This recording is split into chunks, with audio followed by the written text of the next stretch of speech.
Welcome to Workout Wednesday, week 50. This week we're going to create a game that can help Santa train for Christmas. Each year Santa's got so many gifts to deliver and so little time, and so many kids to deliver those gifts to, and that means Santa has to throw gifts across various distances to save time. What we're going to do is, in this game, give Santa the ability to look at different launch angles and velocities and hopefully hit different goal distances that he would select. So here I've started with a launch angle of 35 and 80. Looks like I should be able to create an arc and hit that distance. Let's go ahead and fire. And we just missed. We hit 613 meters. Let's go ahead and shoot for, let's say, 300 to 400. Let's maybe lower our angle here. Let's see if we can get a higher angle.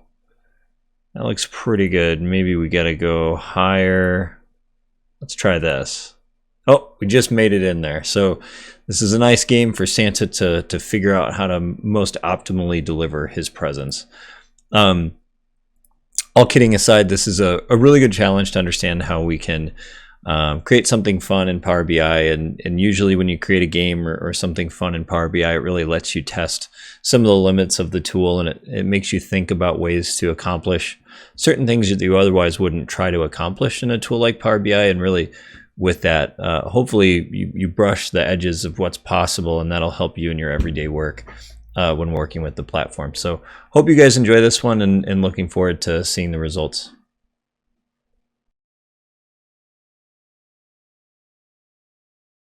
All right, let's go ahead and get started. What we're actually going to do is we're going to calculate out some of the equations that we have in our blog post. And what we're going to be doing is we're going to be taking projectile motion equations and using those to derive the height and the distance at various points within the projectile motion. So there's two equations. We're going to be looking at the position of x over time is equal to x naught plus vxt. So this is velocity in the x direction, plus 1/2 at squared, where a is equal to negative 9.8 meters per second squared. Same with y of t.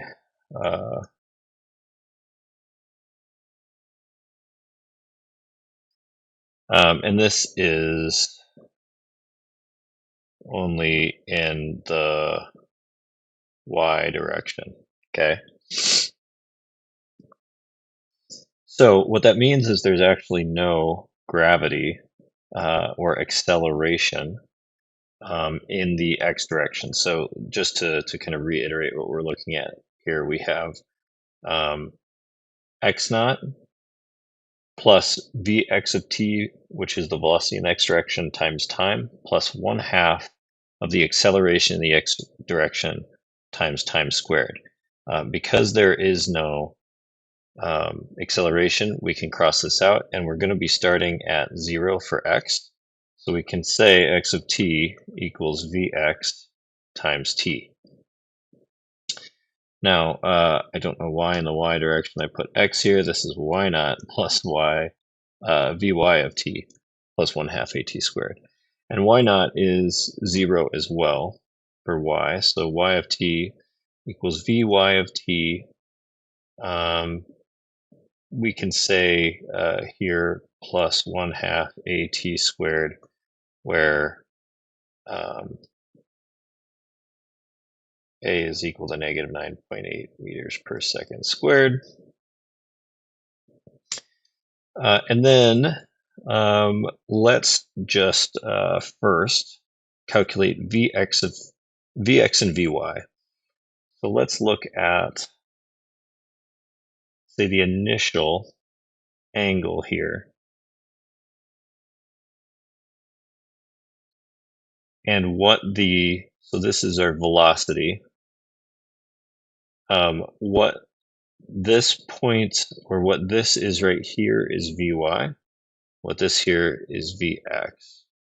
And we know that the sine of an angle is the opposite over the hypotenuse. So that would be vy over v. That's v, we could say total. And we know that the cosine of the angle is equal to Vx over V total. And this is geometry, so apologies if anyone's not as familiar with this, but hopefully this helps follow along how we kind of came to these equations or came to the calculation logic that we have. So then what we need is we need to find Vx and Vy. So Vx is equal to V total times the cosine of theta, where theta is in radians. And if you don't know how to convert an angle from degrees to radians, that would be theta in degrees, which is where our input is. You need to multiply by that by pi divided by 180 degrees. So what that'll do, and that's the pi function I put here, because that's what we'll actually be putting in Power BI, but for the sake of this, we'll actually put the equation there. So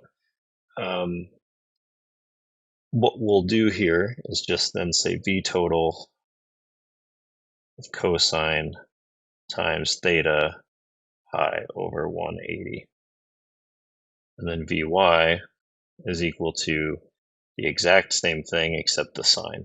So it's V total sine of theta times pi over 180. Okay, so these are the equations that we put in Power BI for Vx and Vy. Let's calculate our max time. Now, there's a couple things that we're going to be looking at. We're going to be looking at max time and max height.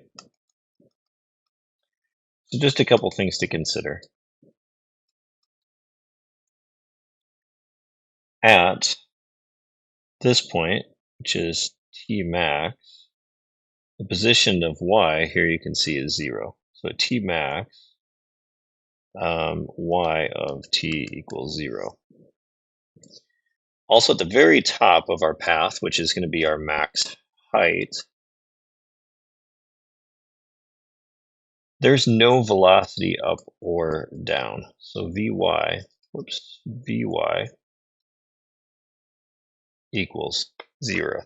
It's going to be important when we write the max time and the max height equations. So now that we know that Y of T is 0 at time max, we can calculate out using our equation here, which is 0 equals Vy of T plus 1/2 AT squared, where A equals basically negative 9.8. So what that allows us to do then is calculate out, let's say if we move this negative 9.8 over to this other side, we'll have 9.8 divided by 2, T squared equals Vy of T. We can cancel out the T's, and now we have T equals Vy over 4.9, and that is our T max equation. Now we can use this to calculate out our max distance. We know that x of t equals Vx times t, where t equals Vy over 4.9. So x of t for max is going to be equal to Vx times Vy divided by 4.9. This is our x max.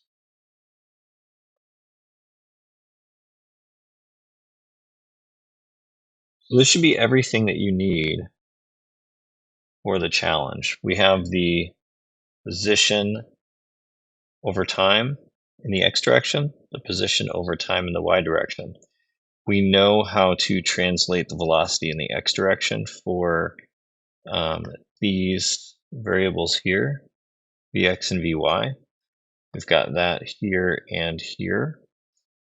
We also know the time for the maximum, and that's going to allow you to equally slice up the 20 time chunks in that Tmax. So Tmax, you can basically say that Tmax divided by 20 should be your slices, right? You could do it that way and use that to calculate it out. And then we know our max distance, so that's going to help us in terms of our calculations of whether or not we hit our target. And you'll see that right here. So this is how we derive those calculations for the challenge. All right, I've gone ahead and opened up a new workbook, as you can see here, or a new Power BI file. As you can see, there's no data here as of yet.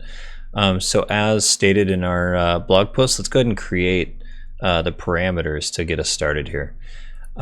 First thing that we're going to do is go into modeling, select parameter, numeric range. These are actually really simple parameters to create. First one we'll create is goal distance. It'll be a whole number from 100 to 1000. This is going to represent the parameter where we select our goal distances for Santa to throw his gifts. We want those to increment in sizes of 100, and we'll just default it to 500. I don't believe it actually, I haven't ever had that default stick, so it usually stays to what it was the last time that you'd saved the file. But let's go ahead and do this. It'll add a slicer to the page, which we'll change later to a chiclet slicer, but that's more just for the convenience of the visuals that we're looking for. So to start with, let's go ahead and just set that slicer over here. And let's continue to create these parameters and move these over. I may speed this part up. We'll see.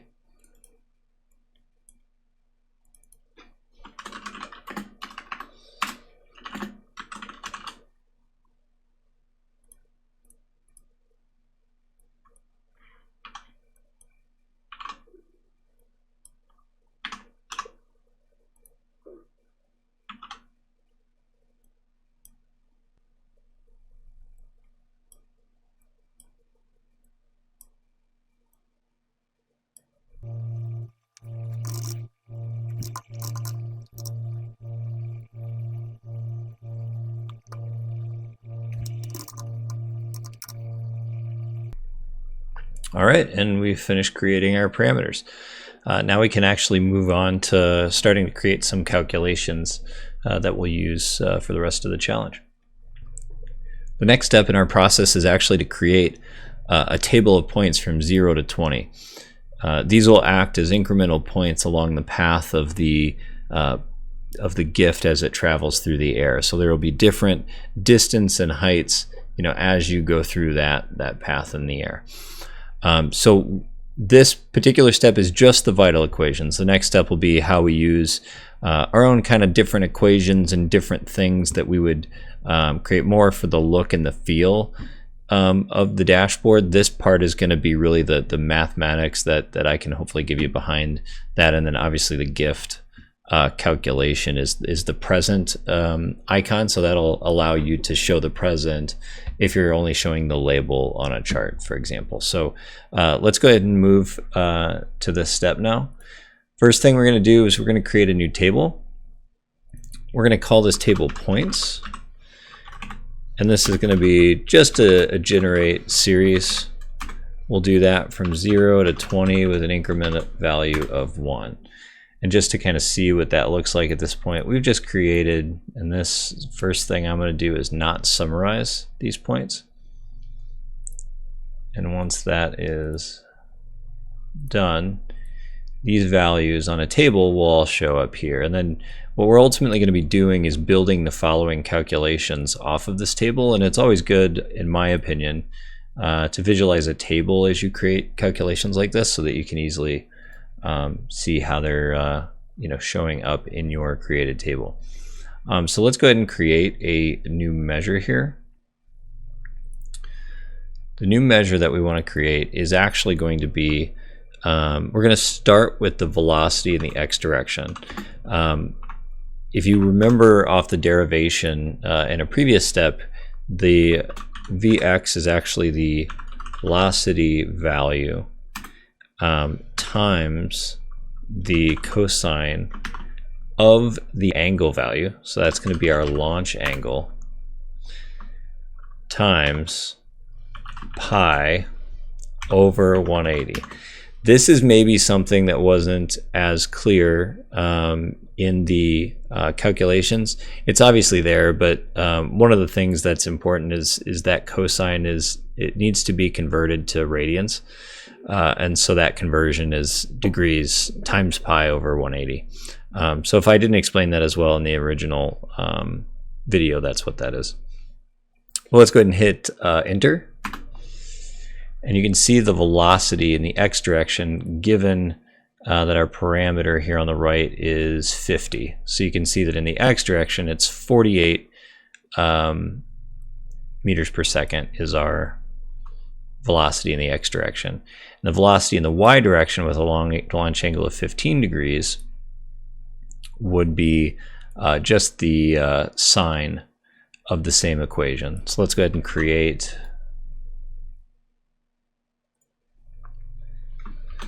velocity in the y direction is the velocity times the sine of the radian of the angle, which is the angle times pi over 180.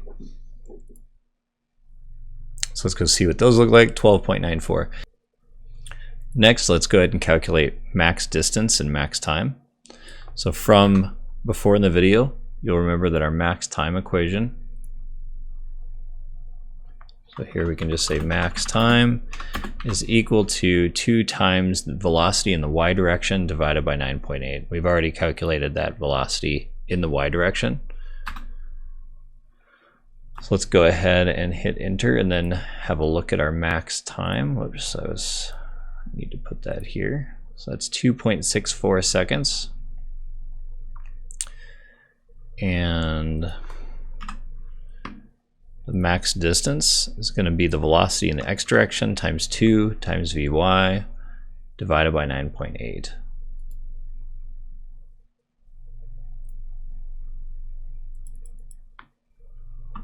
That'll be max distance is equal to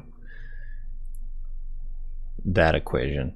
And so now we have in here at the various points, we can start to get the information we need to be able to calculate the time across this these 20 points. And with that time, we can calculate the distance and the height. So the next thing that we're going to do is calculate time, which then will allow us to calculate height and distance. All right, let's go ahead and calculate out our time. So the thing that we're going to do here is actually for the time, we want to, if we're looking at a particular value, that's going to be your selected value, right? But we want to know what is that value when I'm looking at this entire table, right? And the number of rows that I have in this table, you know, where does that sit in the ratio from beginning to end? And the reason I want to do it this way is, let's say I'm building a tool of who knows, you know, what it's intended to do, but your tool, let's say you have inputs that you originally decide you're going to have 100 increments of data, right? Using something similar like this to parameters. You want to build everything following that in a way that's dynamic to that original input. So for example, in this case, let's say I wanted to create 100 points. I can just change the number of points that I generate in my series, in the original table series here. This points equals generate series. Let's say I wanted to make that 100, but I don't want to go back and change the formulas all the time that are derived from the number of points that are in my series. So let's go ahead and future-proof this, and let's create something that's able to accept multiple points. And I'll show you just how that works afterwards as well. So let's go ahead and create a new measure for time. And here, remember what I said, right? Time is equal to the selected value at the point that that we're at in the table So in each row, that's going to be the actual value of the row or of the filtered selection of the data. We're going to just make that the points value. And then we want to divide that by a calculation where we're looking at the count of the rows in the table, right? So we're going to do the count of the rows in the points table. But we need to provide a filter for that, right? And I want to know across the entire table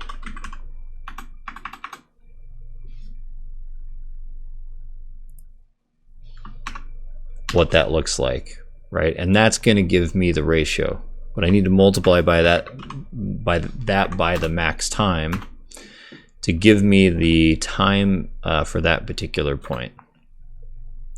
So when we do that and we bring time into this, you're going to see that it takes us from 0 to our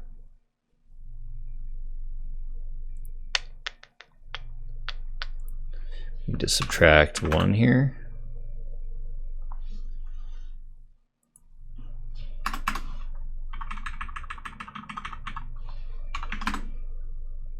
There we go, sorry. So we need to calculate the count of the rows minus 1, right? Because we've actually got 21 points here and we want this to start at 0. So we do want this to end on the 2.64. So we actually need 20 points of increment. So here we look at that selected value, right? So 1, that should be 1 out of 20 in terms of the time. So that is one small tweak that we need to make, is the count of rows needs to be minus 1. But as you can see, we get the time across this value set. Now let's go ahead and, like I said, right, change these points to, let's just make it 30. Well, now we have 30 points that go from 0 to 2.64, and this gives us the everything from our beginning to our end and broken out by the increments in between, and we can always tweak our parameter at our own desire.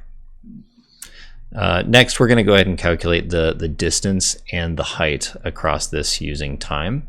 So let's just go ahead and create a new measure. This will be, let's just start with distance. Distance is actually the velocity in the x direction times time. There is no gravity in the x direction, so that's why from the equation we just have the velocity times time. And as you can see, this has been laid out from 0 to the max distance that you saw in the calculation before. And then the height, and I'm just kind of copying and then pasting these over from my blog post. So we have the height is equal to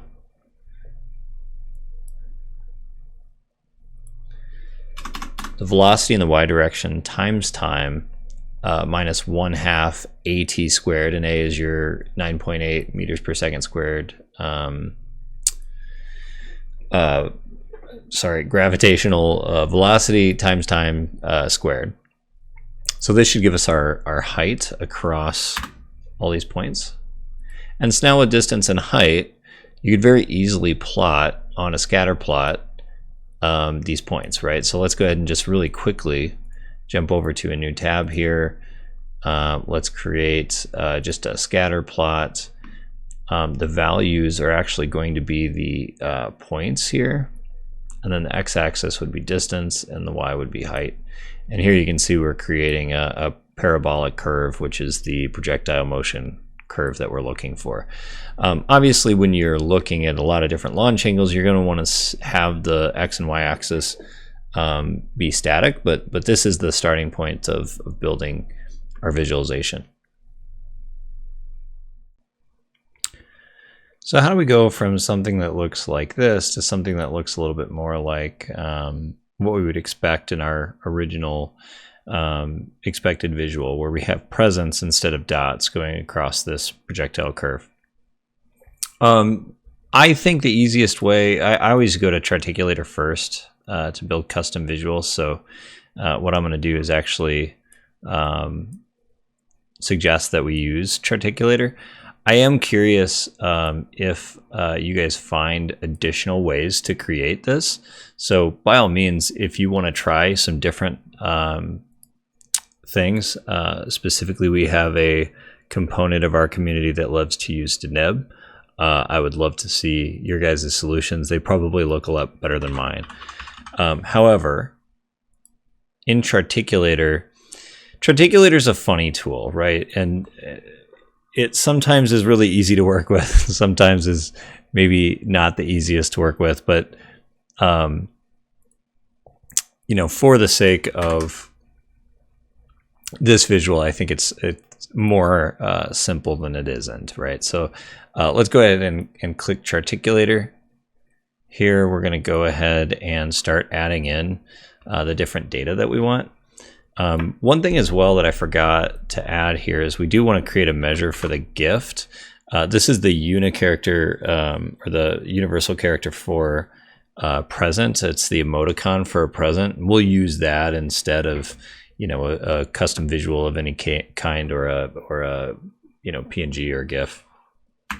So let's go ahead and create that, and then we're going to start pulling in the things that we're going to need, right? We're going to need a distance. We're going to need a height. We wanted to bring in that gift as our icon that we would show. We do want the value, right? Because the value is going to dictate those time slices. And then we can later on implement some conditionality on what we're showing and what we're not showing. You know, the aim and fire mode dynamic essentially. But for our first step, let's just create the projectile path with the present in it. And then from there, let's go ahead and go to edit. And let's create a chart. And this might not be the smoothest process because I'm not the best at this, but long story short, we want distance on the X, we want height on the Y, and we want presence as the text. So here we can create a mark. Let's go ahead and create a text. Let's take it right in the middle of the value, and let's put gift in as this text. Now I want to move it right above that dot, and that really allows us to kind of more easily visually see where that would land when it crosses the axis. Here you can see that's going to land somewhere around 127 to 130, something like that. And actually, if you go back, once we save the report, you can see that curve. And actually, if we go back to the numbers, it's 127.5. So you can see visually it works very easily here. Now, the effect that we do get is we do remove the axes so that it just looks like a gift flying through the air. And then what we'll do is we'll create a calculation which will dynamically limit the number of presents that we show depending upon the aim and the fire selection from the mode, which was that 0 and 1 parameter that we created. So in the case of the aim mode, we just want to show 7 of these presents, so it gives you an idea of the distance it will go. But then when you hit fire, it'll show all of them and give you a prompt as to whether or not you won or lost you know, that particular shot, or whether or not you hit or missed that particular shot. So the next step of this is really kind of putting all of these pieces together just in a visual way to kind of create that effect. The next thing we'll actually do is create that filter component to show how we can limit what we show based on that parameter selection. Let's go ahead and get our setup for this chart ready. So one of the things that we had mentioned, I think, throughout this video is that, you know, this will go from a distance of 0 to 1,000, right? We have a goal distance that we set in this parameter to go from 100 to 1,000 in increments of 100, right? And that'll represent 100 here and then 1,000 at the end. So we'll set the height from 0 to 260, and we'll set the x-axis or the distance from 0 to 1,000. In Charticulator, this is super easy. We'll go ahead and in the plot segment, And let me try to get us some more room here. See if I can pop this out. There we go. So we'll go from 0 to 1000 in the X direction. And as I mentioned, right, in the future here, we're gonna want to remove those axes, but it's important we keep at least the X-axis for now, because we're gonna use it to line up with the actual slicer that we create for the distance selection. Here we're gonna go ahead and keep it visible, and then let's go ahead and go to the Y-axis. And the Y-axis will go from 0 to 260. And again, right, you can see if we have a short distance, it doesn't look very far.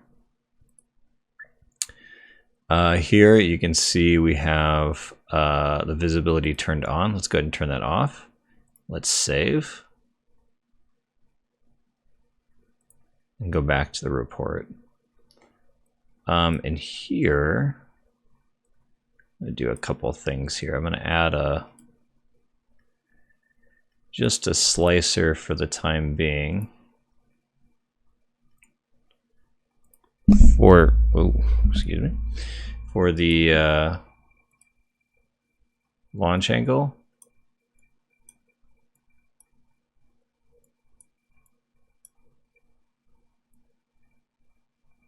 And the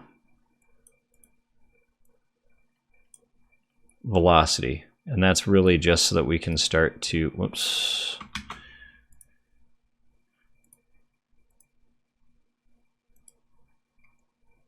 That's so we can start to kind of visualize across some of these different distances what we're going to be looking at in terms of the view. So here you can see we get up to, you know, a little bit higher velocities. We'll change obviously how this looks, but I wanted to show that we now have a little bit better scale for our visual. Also, let's remove this title. All right, and next step, let's go ahead and create a calculation that will filter the number of points that we show. Let's just create a measure. We'll call that measure show present. And here, let's say if there's really two things we need to check for, right?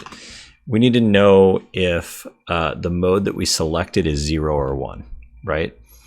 And then once we know that, we need to know if the selected value in the table, so the selected value as you go across each one of these, is it less than 7 or not? So really, let's start with in OR.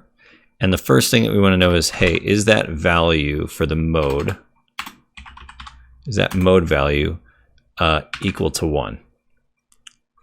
And if it's equal to 1, then we're going to show everything, right? And that's why we're doing this.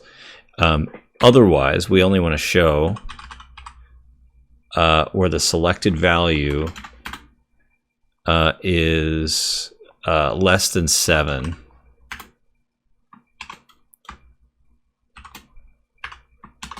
And then if either of those are true, right? If it's 1 or if it's less than 7, because always if it's less than 7 will be shown, then let's show it. Otherwise, blank. And this is just something that we're going to be able to add as a filter on this visual, right? So filters on this visual. I'm going to pull show present in. I'm going to say is 1 apply filter. And now when I change my mode, my firing mode, if you will, I'm going to create here a slicer, which I don't know where that slicer went. Let's see if it went over here. It did. Okay, so let's try to get some of these things back in the view. There's not a lot of real estate here. Sorry, guys. But as we go from mode to 0 to 1, now we see the entire trajectory. There does seem to be a shift here in terms of height. I must admit I'm not sure why, so I'll have to look at that.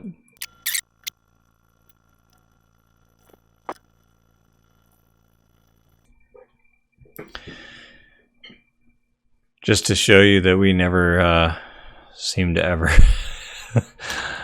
know it all. obviously I was trying to figure out why that was happening, and I came to the conclusion that I didn't set that to 0, so it was sort of dynamically deciding whether or not it was going to show the value. So that's interesting. I'm not sure why it doesn't show the 20th point now.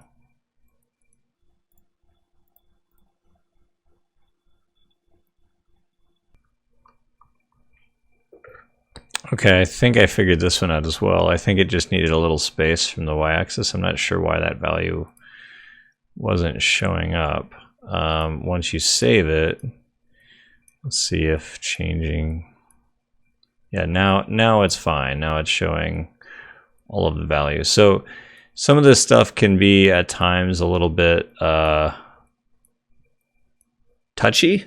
So I think sometimes you'll have to, like I just did, figure out ways to get things to work. In that case, there was something, and I would assume involving the number of, or the amount of space that it was given to actually not be showing one of the values. So what I did there, if you didn't catch it, was just added a little bit of space here. So I went from negative 5 on the y-axis to 260. So this will just give a little space on top. We can cover that space with the parameter. All right, I started moving some things around. Let's just start putting together all the stuff that we want to include here. I'm not going to go through all of the formatting that I'm going to be doing, but let's go ahead and insert a text box. I'm copying and pasting from my other file because I found a font and a style that I wanted to stick with. So if you'd like to use this exactly, feel free to see what my settings are. I'm using Comic Sans and MS at 44, and then Comic Sans MS at 20, and then I'm going to pronounce that horrible, Sago, I guess, UI, and then that will be what we use for the title. Now, one of the things that I do is I kind of create an effect of kind of like an overlay. I'll show how I do that once we get let's go ahead and get the picture in here first. So I'm going to insert an image. That image was something that you would be able to download just from the webpage directly. There is one little nuance to this that I wanted to share right away. If you zoom into that picture, this guy's got a little gray background. So the thing that I did right away was I went ahead and in the general settings in the canvas background, I set it to that color. I've got a little color picker here on the side. I believe the color is FC. Let me see.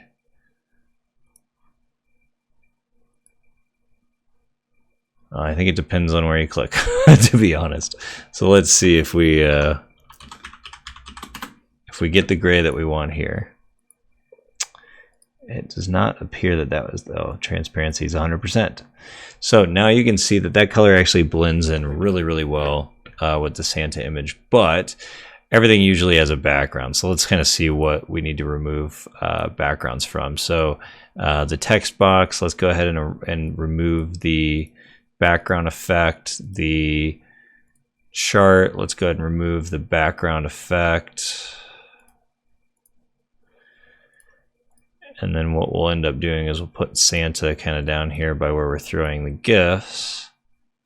And now let's try to create an overlay that will put these parameters in. And I'm going to put these parameters down here because we're actually going to create a new parameter using chiclet slicers, which I'll show in a little bit. But let's try to create like an overlay space, right, that we would put these things in. So let's just create kind of a rounded view.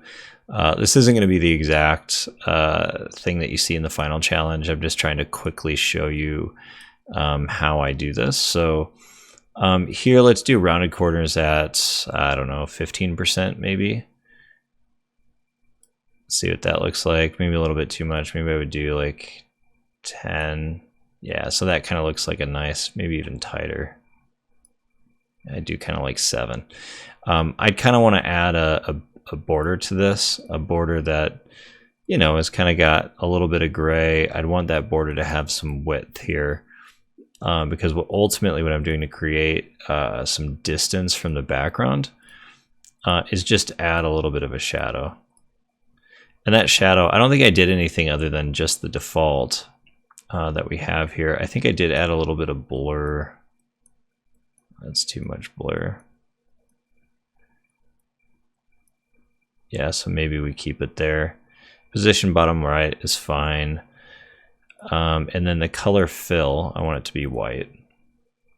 So this, I just wanted to kind of create an effect of an overlay where we would put our slicers. I did mention in the blog post that I used the chiclet slicer for this, so let's go ahead and get more visuals. Let's create a chiclet slicer. I'm going to try something I didn't try originally, so we'll see how that goes. But let's do the launch angle first, and I think that's the velocity. I believe that's the launch angle. So this launch angle, let's change that to a chiclet slicer. Let's also send that to the back. So here what I really want to do is just make this all the way across.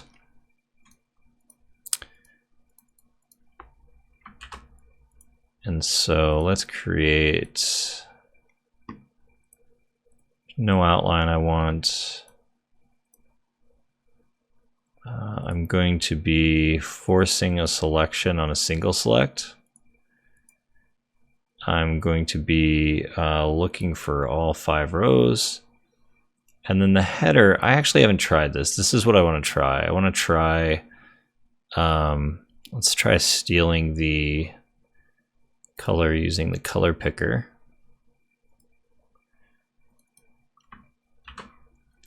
As the color we're going to use here. Let's make that 14.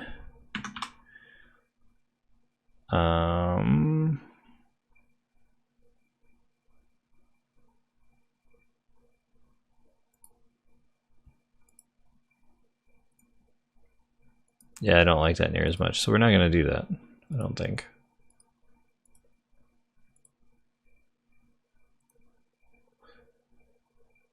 Oh, some experiments don't work out, right? Well, let's go ahead while we're here and just go ahead and increase the font size on these so that they're good size. I'm going to actually remove the header, and for this one, we're just going to add a text box,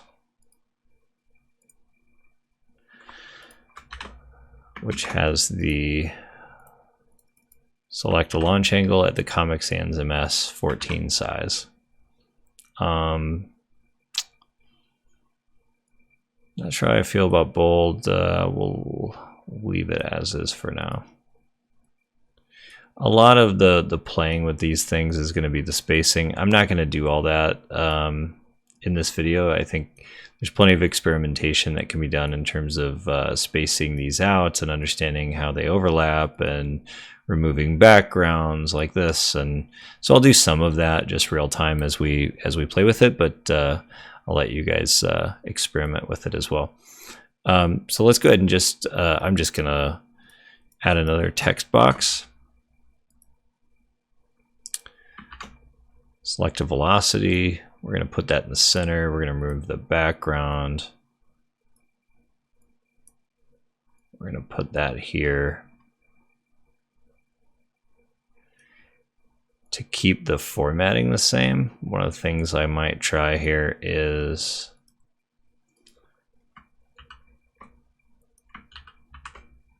copying, pasting the format that we have, but changing this to velocity.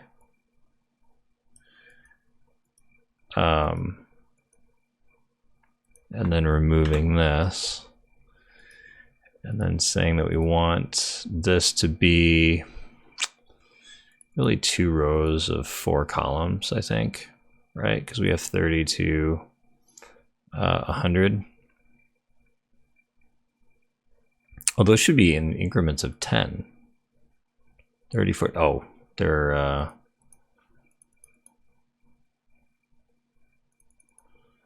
that's kind of weird how it's orientation horizontal. Oh, okay, that's why.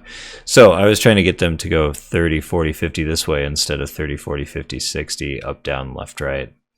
I want to do the left, right first. Okay. As you can see real time here, we're making some adjustments. But a couple of things that we want to do, we want to force that to be selection, single selection. Yep, same thing. Perfect. Now, for the select mode, we're going to do the same thing. We're going to insert a text box. We're going to do the select mode. We're going to put it in the center. We're going to get rid of the background.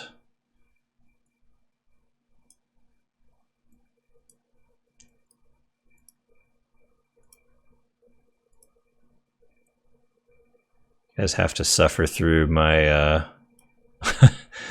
trying to get this to work. As hopefully you guys will experience a little bit of that too. So again, the mode here is a 0 or 1. So what we actually need to do is create a column here instead. So let's actually turn this aimer fire into a column calculation. Let's delete this from the model. Let's create a new column measure. And because now they're tied to the column, they can actually select those values as well. So now aimer fire we'll just put here, then we'll dictate what we do off those. And you can see it actually works for the show present visual. Again, we could work on the size of these visuals as well, because you'll see that maybe we want to put bigger presents in, maybe you want to keep it small. It's kind of a personal preference. I just noticed the gift was showing behind Santa. So another thing is, let's bring this forward. Okay, so now the only thing that we have to do is add the let's add the selection for the max distance, and let's line it up with our axis.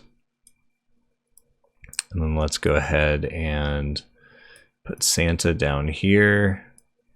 Let's line Santa up with a gift throw.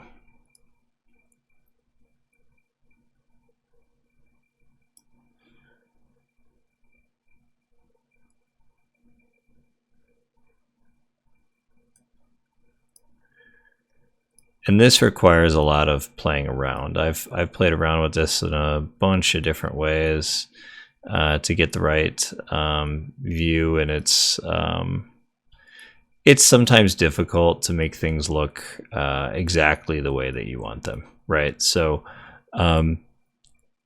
just play around with it, and hopefully that will help as you try to really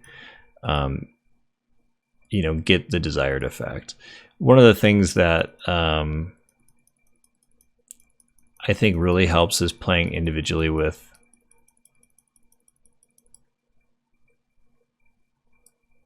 the width of some of these items. Really provides some additional exactness on some of the sizing that you want. Particularly here, let's go ahead and create another chiclet slicer.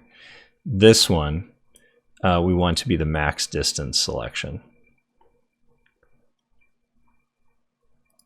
If I can get it to actually come over. There we go. Stop. All right, max distance selection. So our goal distance, we have selected that.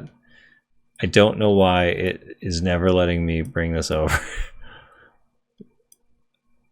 It really doesn't want me to bring this over. I'm just gonna, there. Sometimes desperate times, right, guys? Okay, so there we go. Okay, I'm gonna bring this thing to the front right away. Okay, there we go. So some of the things that we can do in the chiclet slicer, we want it to be a square corner. We don't want padding, and we want it to be in a single row. So we can do that by creating this view. One of the things, though, that's going to be really important to do is differentiating what 100 really means. This is 0 to 100 meters. This is 100 to 200 meters, and so on. So let's go ahead and create a new column measurement. And in this, let's call this selected distance. And in that, we're going to say that we want to convert. We're converting really just, I really want to take 100 to 200, 200 to 300. What does that look like? So what we'll do is we'll take the goal distance, which is really, we'll just say goal distance.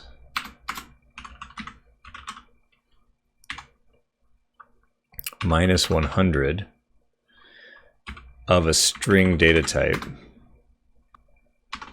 And then we'll end that with a hyphen, and then the same thing. Let's convert the goal distance, and we'll make that a string. Because usually if it's a column, then it's associated with your values. You can actually pull this in as the slicer value. So let's go ahead and pull that in as the goal distance. And now we have a slicer that we can start to line up. If it ever lets me select it. Line this slicer up with what we have down here. This actually took me some time to do, I remember, when I was working on it. So I will do my best here.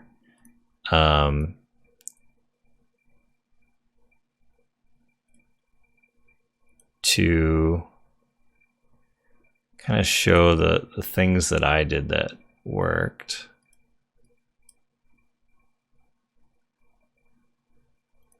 So the trick is to find a way to get that scale to be big enough to match what we have here. And that's actually pretty close, which is pretty lucky. But just a tip, as you're trying to line up, you want them to, this is really lucky, but sometimes it's really difficult to get these lines lined up. And you can even see they're not perfect, right? So one of the things you can do here is you can really fine tune this in the properties. So you can see here the width. I just want to really make it on these lines.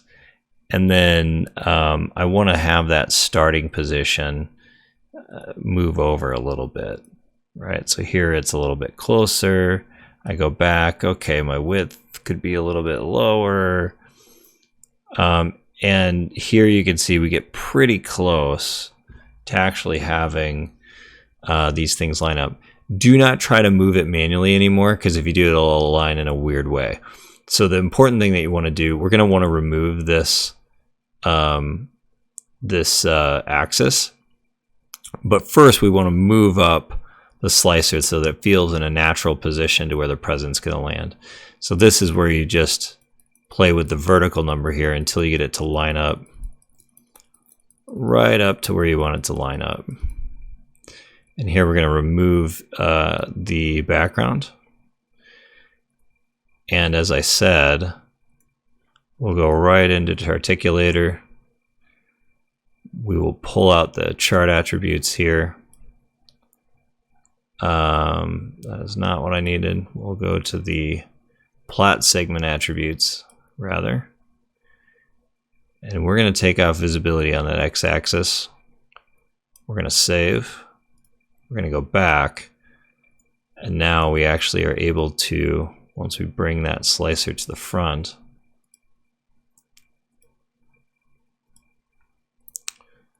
select different values here.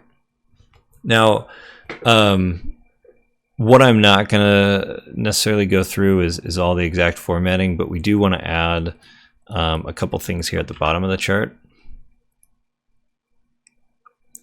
We're going to insert a text box. Again, I'm just going to copy and paste, but again, it's Comic Sans MS. I'm using 16 in this circumstance. We're going to go center.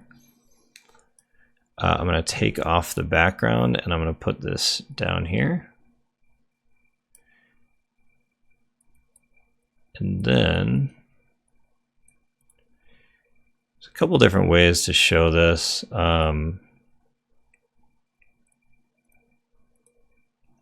Since we know the selected goal distance, we could show it that way. We could show it on a thing like this. Let's just do this for the sake of argument. You could add meters to it or not. It's kind of up to you. One neat option, and this is not what I did, but I kind of like the idea of doing a category label here, or not a category label, but just using the this call out visual. Maybe we could put that at, I don't know, 20.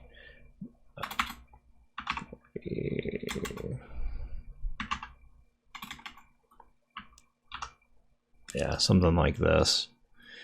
So now you can see what that is. You've got that selected goal distance. So every time that you change, you can see what that value looks like. So that's one option. And then we want to create some conditions for whether or not we actually hit our target.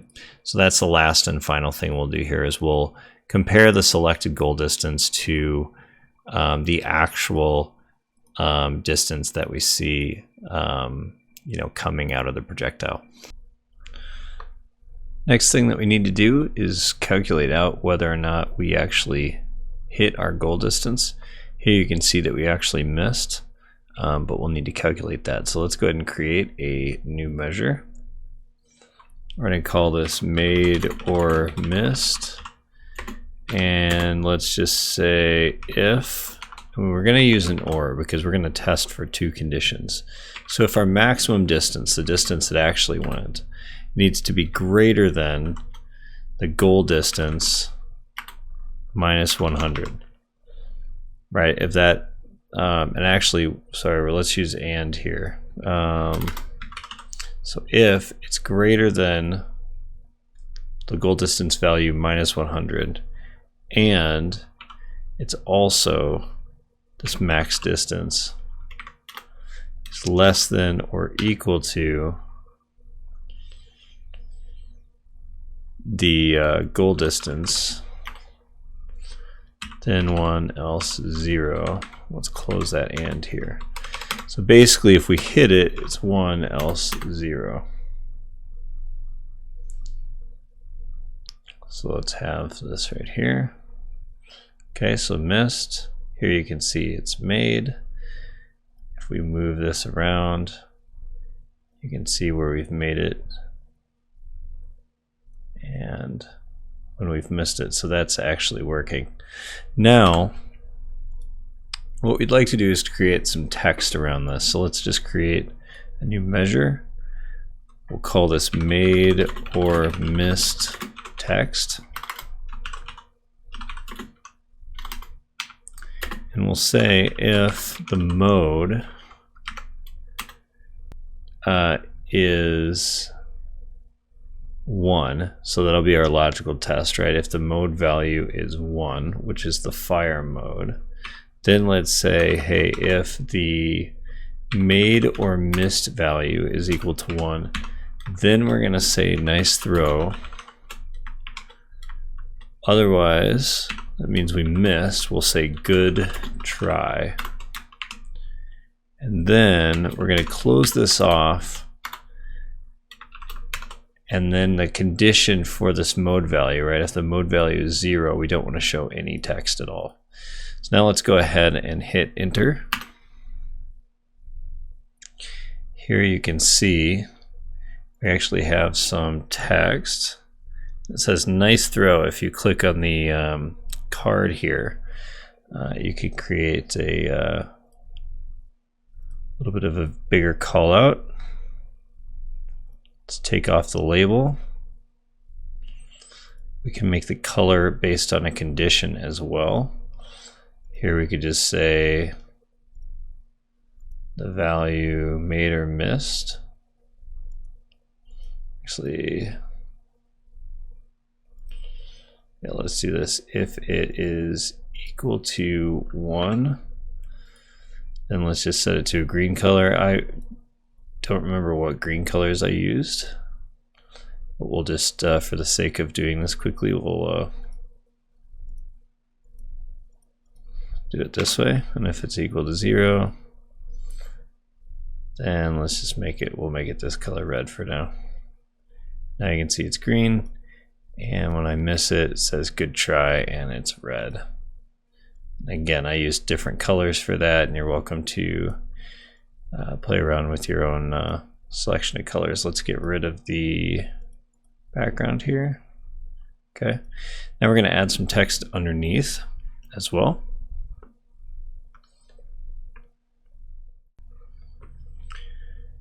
For this text, feel free to get creative with it. We're just going to be listing out what the goal distance was and then what the actual distance was underneath this nice throw. So let's create a new measure. We'll call this made or missed text 2. So here we're just going to say goal distance.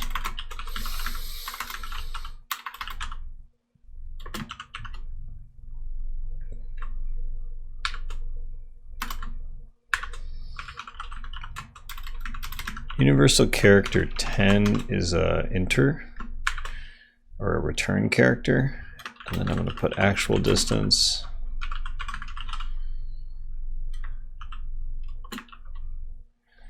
All right. So what this actually would show now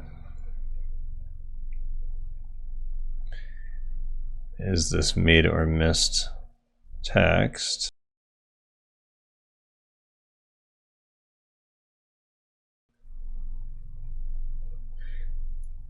Then we'll go ahead and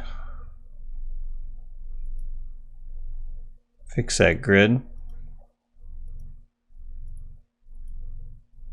All right, here you can see it says goal distance and actual distance. So let's go ahead and go back to the text and let's start to plug those in. All right, and that's going to be convert the goal distance value minus 100 to string. Let's see what that shows. See, that shows 500, and then we're going to want to have that go to 600. So here we're going to say and dash and convert goal distance value to string.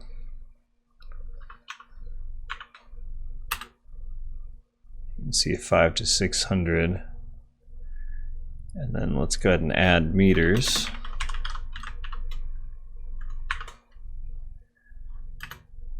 And then the actual distance would be the max distance. So here we can say and max distance. Actually, we'll need to convert that max distance to a string.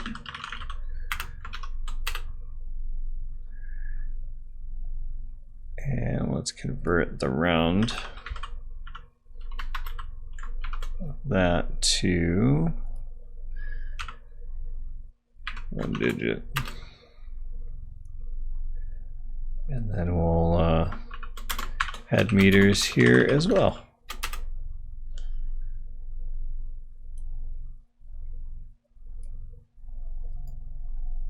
And we can send this to the back.